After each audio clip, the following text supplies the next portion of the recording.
They do actually look like chicken nuggets, don't they?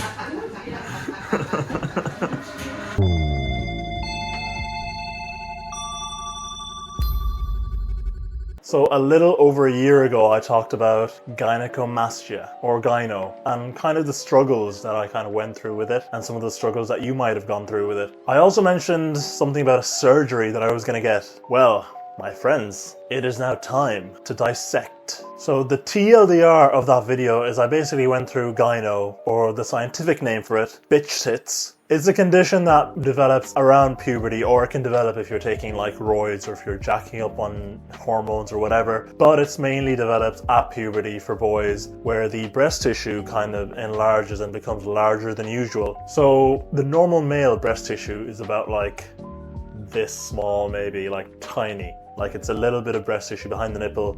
Normally, males would have like this amount of breast tissue. If you have gyno, if you have a hormonal imbalance when you're going through puberty, as we all do, sometimes you can develop gyno. Now, sometimes that goes away by the end of puberty, sometimes it does not go away. So what ends up happening is that you get enlarged, bigger than normal breast tissue. So if the normal male breast tissue was kind of this size, the gyno can be anywhere from like this size to like this size. I'm not kidding, by the way. So you can range from like just normal tiny puffy nipples that you have that kind of, you know, protrude that no one really might notice, or bazookas. Long story short, the only treatment for it is surgery. So around when I was 15, 16, 17, like I'd say more so 16, 17 is when I first started noticing that I had gyno. I basically just started noticing like, you know, I had like this kind of man boob appearance whenever I'd wear like t-shirt. It would look like I'd like bitch tits basically, even though I wasn't like overweight or fat at all by that point. At that point in my life, obviously there was not much information. No one knew anything about gyno back in like 2015 or 2016, right? So I didn't even know it was possible for males to have breast tissue. So I just thought I was a fat fuck,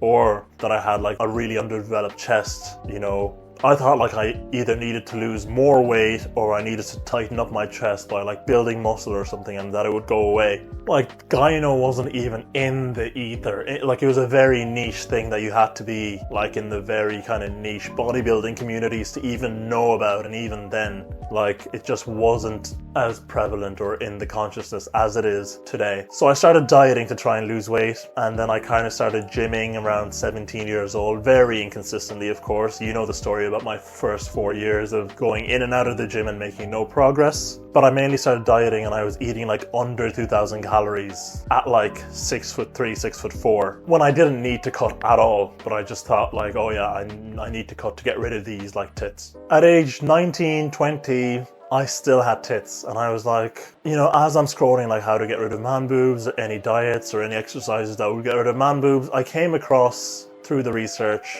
something called gynecomastia. So this would have been around like 2019, maybe 2018, 2019. I came across it and I was like, what? Men can have breasts? Really? So I read about it, I learned about it, and then I had an internal battle with myself for about 2 years as to whether or not what I had was breast tissue or not. And I was kind of like in denial a little bit, because like mine wasn't that huge, like where like I'll put up some of the pictures where it's like really obvious and really huge, and like mine wasn't that. I'll see if I have a picture of what mine looked like before. Most people who weren't like nitpicking themselves, or most people who weren't like in bodybuilding communities who kind of know about it, probably wouldn't notice anything different, but that's what I had. So I was kind of like beating myself up, like, oh my god, do I have gyno, do I not have gyno, for about, I'd say 2 years before I kind of came to terms with the fact. And there came the endless like sleepless nights of like staying up, overthinking about it, getting really stressed, looking up like forums or looking up pictures of like what gyno looks like and trying to compare to mine to kind of see like, is there something there? I remember that one particular night away on holiday staying with family, and I literally went in like, do you know what Nightline is? It's like a late night helpline for like, I don't know, suicide hotline, or not hotline, but like helpline, where you can either call in or you can like message in and stuff. I remember I got really bad one night and I actually like messaged Nightline being like, I feel like my world is crumbling, like I have tits. This would have been around 2019 or something. And like, yeah, I was just kind of really bad. I remember in that holiday as well, I would wear like, it would be like fucking 40 degrees Celsius, and I'd be there wearing an extra layer because I didn't want like my nipples to poke through, and like, yeah, tough times. I felt like a freak of nature. Like I felt so alone at that, because you have to remember, this was what, 2019. No one really talked about it. Like, it wasn't like in the public consciousness at all. Because I don't think bodybuilding was that mainstream. Nowadays, every lad's in the gym, every fucking 15-year-old, 17-year-old knows about protein and knows about workout splits and knows about like physique, and you know, so like everyone's kind of more aware of gyno now. But at the time, like that, it just wasn't in the ether. So I was there thinking like I'm the only one, like I'm a freak of nature. After I came back from that holiday, I made an appointment. Well, I went to the GP, kind of had a look at it. He didn't give like an answer at all. Fucking GPs are useless with this kind of shit, honestly. Most doctors are with this kind of stuff, unless they're like really specialized. And then I got a blood test. That didn't really give much of an answer. And by that time I was kind of over it a little bit. I had like other mental health problems at the time that kind of took over. So I wasn't as inflamed about the gyno in my mind by then. I kind of went through phases of being really obsessed with it and really inflamed about it, and then other phases where I kind of forget about it for a while. And then I got referred to the breast clinic for an appointment a year later. So this was like 2019, summer 2019, that I went to the GP and got the tests and stuff. And he was like, oh, I'll refer you to the public, through the public system. I'll refer you to like the breast clinic in the hospital or whatever. And I was like, yeah, sure, no bother. And I got my appointment literally a year later, like July. So this would have been June 2019. My appointment was July 2020. By that point, like COVID had happened, so much shit had happened. Like it was kind of like not at the very forefront of my mind by the time I went in. But the appointment came, I went in anyway. I still remember to this day, I walked into the ward, like it was like the breast ward and stuff. And I was literally the only guy sitting in the waiting room, because this was like the breast ward. Obviously it was like mainly just like women and old women, like 60s, 70s with breast cancer and stuff. And then here I was, like fucking nerdy little fucking awkward 21-year-old by that point, just sitting there amongst all these middle-aged women. So I went to see the consultant again. I got a very wishy-washy answer. Like they never said that I had gyno specifically. So I kind of got to that point where I was like, oh, maybe I don't have it or whatever. But by that point, again, it wasn't at the forefront of my mind. So I was kind of like, yeah, whatever, like fuck it. And like the consultant basically advised against surgery at that point. I'd gained a ton of weight by then because of the lockdown or whatever. So it was like, okay, like it was the least, the gyno was the least of my worries in terms of like appearance or physique. So I started training very seriously at the very end of 2020. That's when I went through my fitness journey. Well, like that last video that I uploaded where I went through all the progress pics. So basically it started from then, the 5-year-long basically transformation. So, and I went through a big change, started feeling more confident in my body. I got to a point where I was comfortable, like shirtless and comfortable wearing tighter clothes. And I was just I had a much more positive attitude, much more comfortable. So admittedly, gyno just wasn't as big of a concern. It wasn't at the forefront of my mind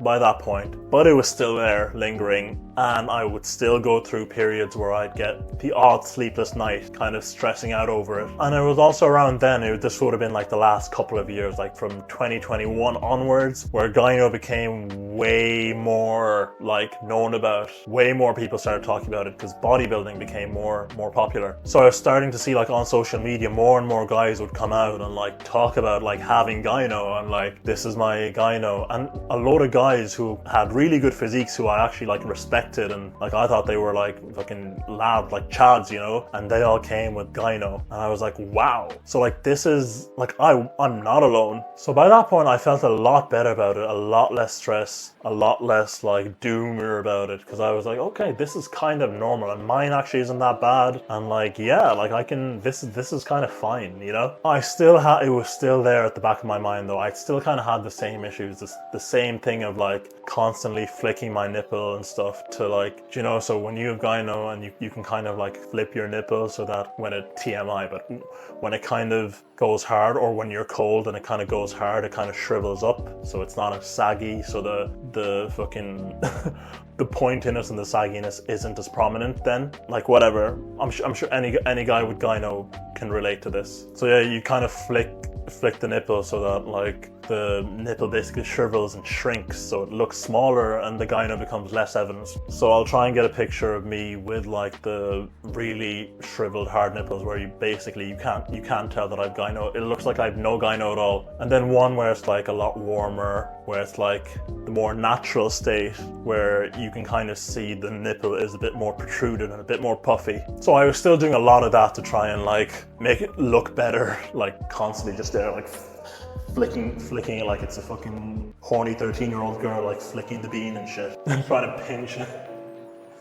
to pinch it so I'd look better in like tighter shirt. Or every time I'd take my shirt off in public or in front of someone, I'd kind of, as I'm taking it off, try and like sneak a few flicks in there so that like as I take it off, the first impression they get to see, people get to see my body is one without the obvious gyno. So like it was always there at the back of my mind constantly, but like it wasn't like taking over my mental health like it did a few years before when I thought I was the only one. And then I watched a video about Hamza when he got the surgery. So Hamza, around 2 years ago, he got the gyno surgery and he made a video talking about getting the gyno surgery. And I remember watching that video. I remember this was a guy who had kind of like, this was before he kind of went off the rails and he's not, I don't know what the fuck he's doing now, but at the time this was someone who I kind of like really like watched and respected and stuff. And then when he came forward and talked about his gyno at the start, it kind of led to it being more normalized and it made me feel better about mine, him and a bunch of other guys who would talk about it and stuff. So when he made a video about that surgery and he kind of made it seem so easy, he was just like, oh yeah, like I went in and like it was quick, like local anesthetic, less than an hour, they got it out. I have to wear this vest for like 6 weeks, but it's grand. And I was like, huh, wait. It's just that easy. I was like, well, fuck it, why don't I just fucking do it? Why just get it out then? Get rid of this thing at the back of my mind once and for all, you know? Now I didn't immediately decide, oh, Hamza got it, I'm gonna get the surgery now, but it was kind of like, it kind of like flicked a switch in me where I was like, oh, okay, like it's definitely an option, like yeah, because before that I was like, oh, surgery, am I really gonna go through surgery for this and it's gonna be this long thing or whatever? But like when he talked about it and I kind of saw how easy it was, I was like, oh fuck, this seems great. So I was kind of like, will I get the surgery, will I not get the surgery? And then there was this point where there were these candid photos of me at my birthday party, at my 25th birthday, where someone caught a few candid photos of me and I was wearing like my muscle fit t-shirt. I was like feeling good, looking good, yeah. And I saw those photos, I'll try and get them up here, and you could just see the fucking bitch tits. It was like if you'd cut off my kind of shoulder or you cut off my head and you just kind of saw the chest there, you'd think this was some like flabby fucking 14-year-old boy who's never seen the gym in his life. Like it looks so bad. And I think at that point when I saw those photos, I was like, okay, nah, we're getting the surgery, fuck it. Like it just ruined the whole photo. And I was like, oh my God, I'll like, fuck it. Like, and I was kind of like, look, I've worked so hard all these years to like build a really good physique, like dieting, bulking, force feeding, cutting, lifting, being really consistent in the gym for years so I can build like a really aesthetic physique. If I'm gonna work this hard just to have this shit hampering it, or like have like photos where essentially basically my aesthetics gets capsized by this, then what's the point, you know? Like I'm working this hard, I should have the most aesthetic chest. I shouldn't be capsized by this gyno thing. So it was at that moment, so this would have been around 2024, early 2024, that I decided to seek out the surgery. Now I'm going to tell the story of the surgery. God, it's really hot in here. Going off script now, just one by one. So when I first decided to get the surgery, I kind of looked around, obviously in the area, looking in Ireland, looking at Reddit forums, looking at like what people were saying online about where's the best place to get it, how much does it cost. And I quickly realized, look, there was this one place that I went to in Ireland, in Dublin, basically, where it was kind of this private clinic, this private hospital, and I kind of did a free consultation with them. And the doctor just didn't fill me with confidence. It didn't seem like it was this Nigerian dude, and he just didn't seem like he knew exactly what I was looking for and what my concerns were when I did the consultation. So he was kind of like, oh, you know, we might not remove the gland and it might just be... He acknowledged, he was like, yeah, you've like grade 1, maybe grade 2 gyno. Then he was talking about like liposuction and maybe we might not need to remove the gland. I was like, isn't that the point. And then he was like, yeah. I was like, look, like my main concern is obviously like the protrusion and like the nipples are kind of pointy and puffy. And he was like, yeah, so like, you know, with changing temperatures, nipples might change with like puffy, with like how pointy they are and stuff, like when it's cold. And I'm just like, I tried to explain to him like like when it's colder, when you flick it, obviously it shrivels up and it looks a little bit better, right? And then, yeah, he just didn't seem like he understood, like he didn't seem like he got it. And it was like, I had to be put under general anesthetic. It was like, there was no option of just doing local anesthetic, so I had to be put fully to sleep in order to get it. And it was like over 4,000 euro. And I was like, you know what, just fuck it, nah, not worth it. Eventually I just decided to go for a place in the UK. I had a look around what people were saying on Reddit. There was this place, shout out Signature Clinic in the UK. They have different branches of clinics everywhere. I think they opened one in Dublin recently, but this was before they opened this one. And I was just kind of looking around what people were saying. This one had really good reviews. I decided to book an online free consultation. I had my online consultation with the dude. This was like just a consultation. It wasn't the actual surgeon, it was just a consultation doctor. And he seemed way more understanding. He seemed way more like, yeah, I get you. This is exactly what it is. It's like, all I did was send him photos, so he didn't actually see it. He just kind of saw the photos and he was like, yeah, no, this is gyno. We're gonna excise the gland. We're gonna do a little cut here, take the gland out. You don't have to be put to sleep, all local anesthetic. Maybe you might get lipo, maybe you might not need to, but it's gonna be simple enough and you should have a nice flat chest after. And I was just like, let's go, boy. You get it, they get it. Signature Clinic for the win. So then I did that, and then I was gonna go with it.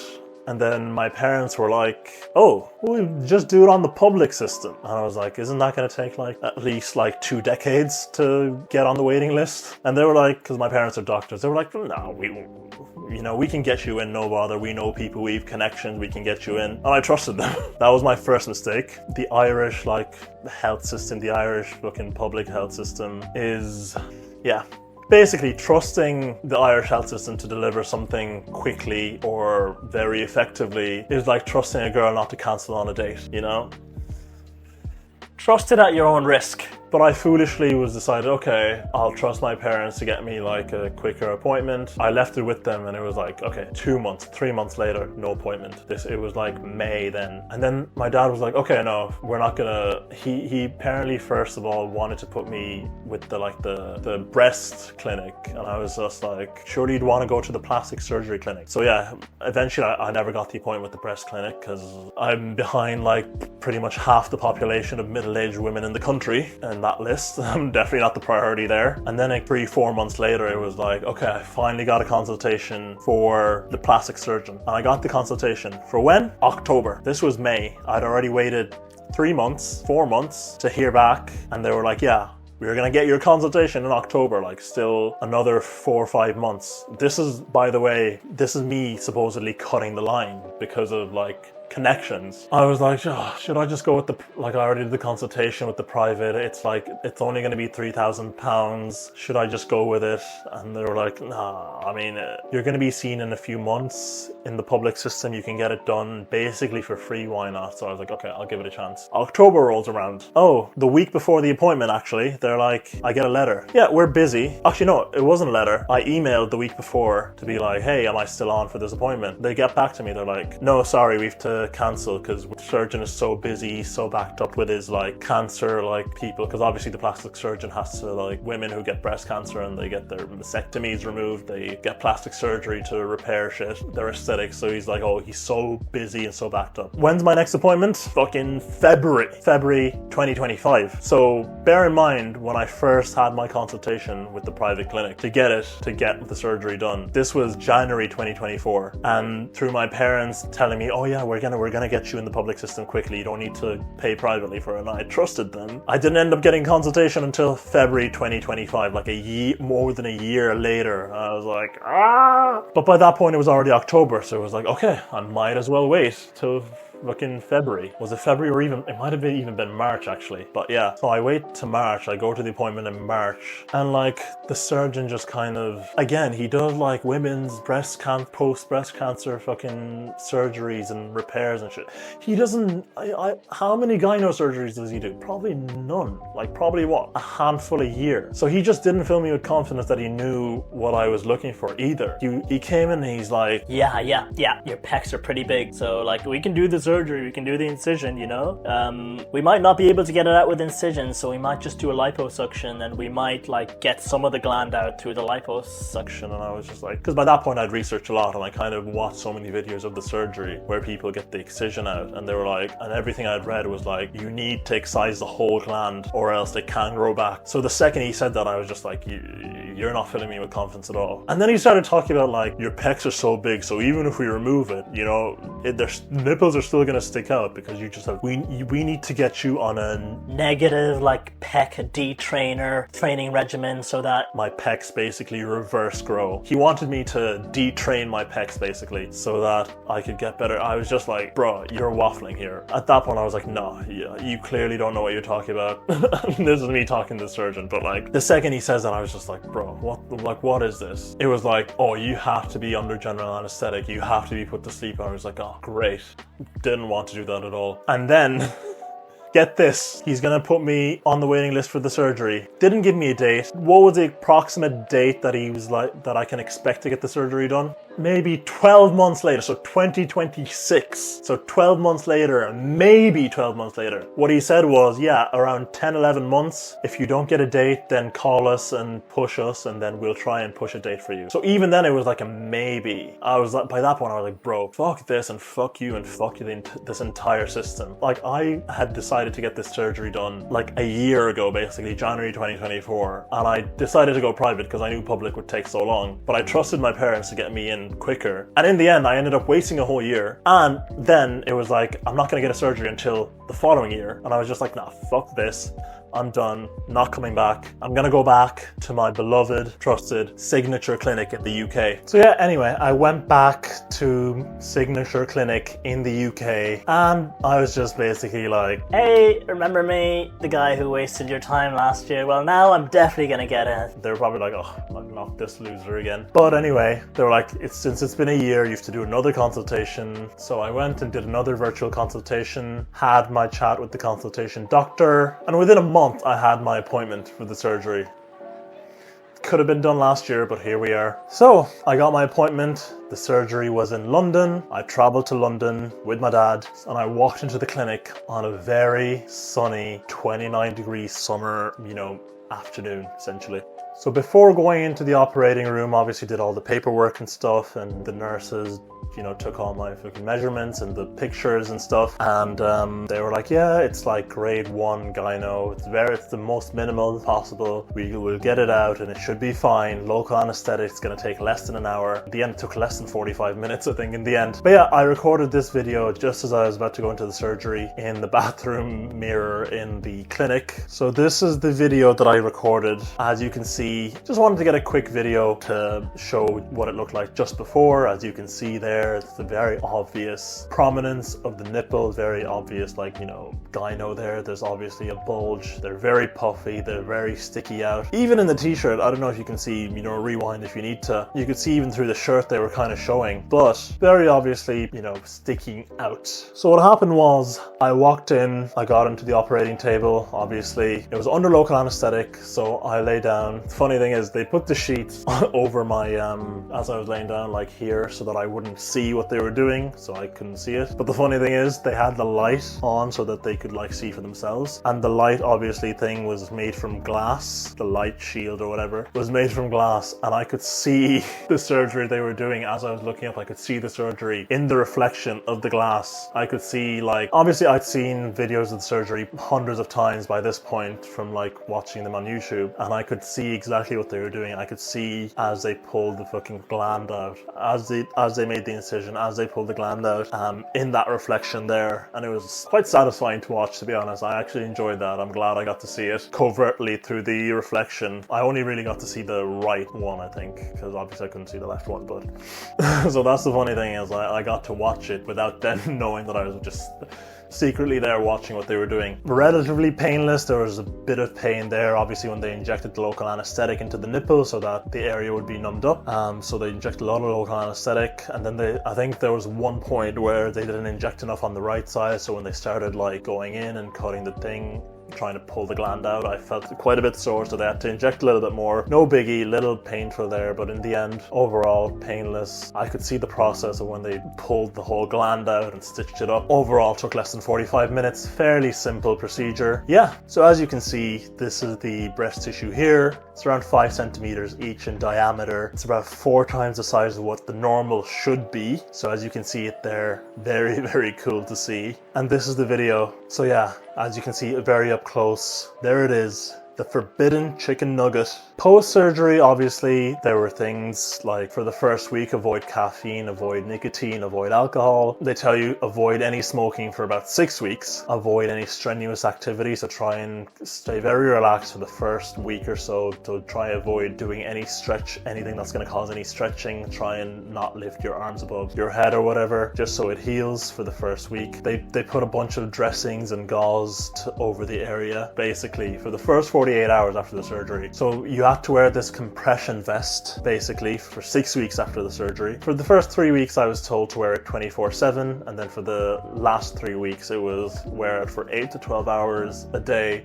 So basically just wear it at night time while you're sleeping, no biggie. But for the first 48 hours they had these dressings and these bandages and this gauze over it, and I had to basically keep the vest on with the bandages on for 48 hours. So the first 48 hours I couldn't even shower, I couldn't take it off. And then after 48 hours was the first time that I could take the vest off, take the bandage off, and actually see what they look like. And I'm telling you, that moment, that first time I had a look after 48 hours, I was very pleasantly surprised. I'll have a video of it here. They look so flat. If anything, the left one actually looked a little bit indented, which at this point I could, after years of puffy nipples, I'd take it. But they look so flat, look so aesthetic. I was delighted. But then after a week, I started to get a little bit worried because there was a little bit of swelling, and then I double checked and it was like it's normal to get a bit of swelling after a week or so. But obviously I was worried. I was like, oh shit, is this what it's actually going to look like now? Because it was quite swollen. It looked like I had gyno again, basically. Not as bad as what it was originally, but it looked like my nipples were kind of puffy again. I'll have some pictures of it up here. And I was kind of like worried. I was like, oh shit, like, is this what it's going to look like? I was kind of like sweating for a bit. But after about a week and a half, the swelling went down and it went back to what it looked like initially. And I was like, yes, okay, we're good now. In terms of training, the hardest part is obviously no training. They say 4 to 6 weeks. My surgeon said 4 weeks. When they did the 1 week checkup, the lady on the phone said 6 weeks. I compromised and did it after 4.5 weeks. So this is me basically 5.5 weeks after, basically near the 6 week mark. And I've been back in the gym a week now. So yeah, I think I've lost quite a bit of muscle. I'll show this. This was the day before the surgery on the left, and then this is on my first day back. So very evident muscle loss, but I should gain it back fairly quickly through muscle memory, no biggie. But yeah, that's it. I'm at the 5.5 week mark. I'm still wearing the compression vest. I'll just show you the results now. So yeah, so basically for 6 weeks, I had to wear this, -5 aura points, sports bra looking kind of thing. Had to wear it 24/7 for 3 weeks, and for the last 3 weeks, for about 8 to 12 hours a day. So basically only when I'm sleeping, and I'm on week 5.5, so basically I'm nearly done. I don't have to wear this anymore. So yeah, I'll show you the glory results. So here we are. As you can see, very flat. I'm very, very happy with the results. No titties, no protrusion. This is the flattest I've ever basically looked. It's brilliant. I'm very happy with the results. Obviously there's a little bit of scarring, which I think I'm using some scar gel for it, that I'm kind of doing regular massages on the nipple, just where the incision was. The right one is more flat, I think. The left one's slightly bulgy because I think the scarring kind of causing a little bit of thickness, and it's causing the nipple to kind of fold on itself a little bit. this is just me being picky. No one really, this is like me really nitpicking. Overall, very happy with the results. One other thing, obviously, you can see, I think there's a little bit pink here, which is when during the healing period, some of the skin peeled off. On the right side, it's fully kind of healed and come back. The left side's taking a little bit longer. God, it's hot in here. But yeah, hopefully that should heal and it should be fine. There's still going to be changes, I think. The healing's not completely done. Some of the scarring hopefully will go down. But yeah, I'm very happy. It just feels like a relief. Can kind of feel comfortable wearing the shirt, not having to like constantly do the little flicky thingy all the time. Yeah, I'd recommend everyone, if you have it, just go get the surgery. Men aren't supposed to have tits, so just go for it. Obviously, if you can afford it, if you can, try and get it through the public somehow. But it's just going to be such a weight off your chest, literally, off your mind, and you're just gonna, yeah, just one less thing to think about. So yeah, peace out, titty boys.